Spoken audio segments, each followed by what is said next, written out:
We have talked a lot about the earth screaming. And the first thing that will pop up in your mind first would be something like natural disasters or climate change. But I'm here to offer you a different kind of perspective on this matter. What if I tell you that the earth scream doesn't necessarily come outside of us, but instead through us?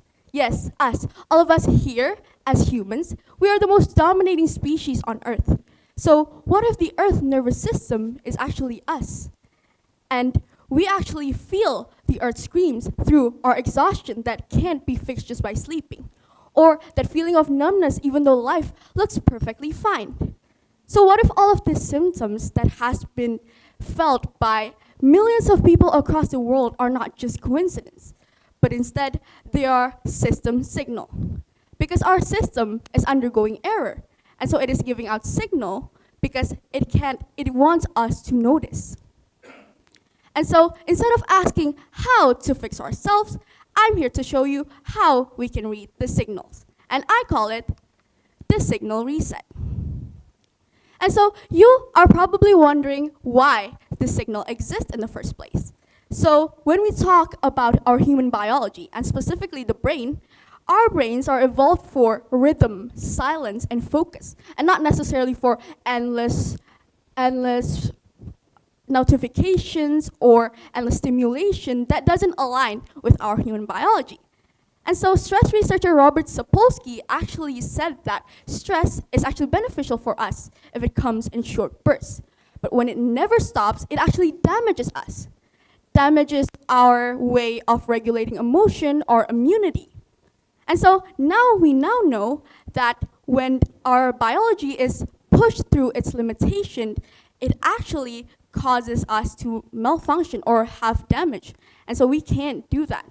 And so when biology is pushed over its limit, the reaction will show. And that reaction is actually the signal. And talking about the earth and humans, we shouldn't view them as something that is different or separate. We should view them as one. Because we are part of the earth that actually builds, accelerates. And so when talking about the earth as something as one, the earth is actually our own mirror, our own reflection. It reflects what we are. It reflects our system. And so when our system rewards extraction without limits, the world will show collapse.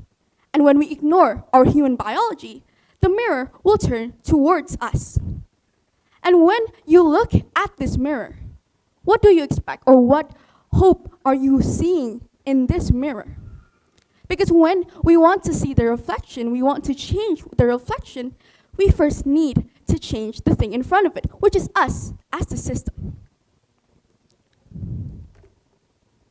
And so coming back to this, the first step is actually to notice. So notice how every single day in our life we use this object. This isn't an evil object, it's just a loud one. A loud one that constantly pulls our attention and makes our day rarely with silence.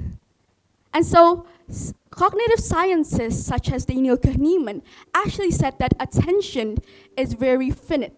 So every notification, every awareness, or every scroll actually pulls from the same mental pull in our brain. And so first, before you try to fix anything, you should ask yourself and notice first, because we need to observe. And so the second step is actually to track. So in tracking, we actually track our accumulations or our daily responsibilities. So for example, there are easily responsibilities that are manageable in our day-to-day life. For example, such as school, work, and deadlines. These all seems manageable because it's just like ticking your to-do list each day-to-day life. But then when you add notifications, group chat, comparison, and being reachable 24/7, these all piled up. And when they piled up like this, they become chaotic. But we don't notice it as chaotic because we don't realize when all of this stacks up, it seems like something that is consistent and normal, something that we are aware of. And so when we're talking about ecology actually agrees with this too, because ecosystem doesn't collapse with just one big disaster. It collapses continuously, like slowly, quietly. And so the same thing actually happens to our brain, which means there's something called cognitive load. So cognitive load is when there's too much demand piling up in us that even doing the smallest task is just too unbearable for us or too overwhelming. And so coming on to the third step, which is to recognize. So in recognizing, we need to recognize threshold, because every system has its own threshold.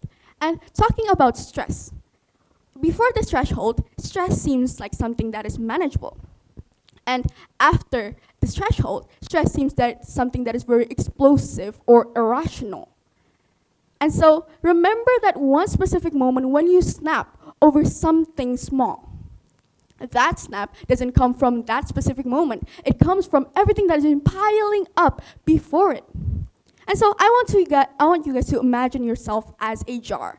You are a jar, and you have been all these demands and problems piling up in yourself until there is no space left in that jar. And so when there's no space left in that jar, you feel the need to burst.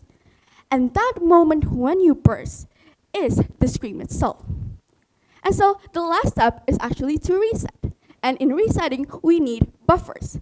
Because all ecologists, engineers, system designer all agree that all system needs buffer to survive. And so, for example, forests needs rest for them to regrow. Or soil needs time where they're untouched for them to regenerate. And so the only thing that needs constant demand output is only artificial intelligence. And because we as humans are not AI, we do need our own buffer, which is sleep, rest, and silence. Because sometimes when you want to awaken your power within you, it doesn't come with more speed. It comes from giving it room to breathe. And so when you look at this object again, this is actually the first mirror we see in our day-to-day life. We see who we are from this. We see how we're doing from this object. And so when you want to change your reflection, you first start with the system. Because when the system learns to listen early, we would actually, us as humans, and also the planet doesn't need to scream anymore. And sometimes the most powerful response would be not action, but actually to rest.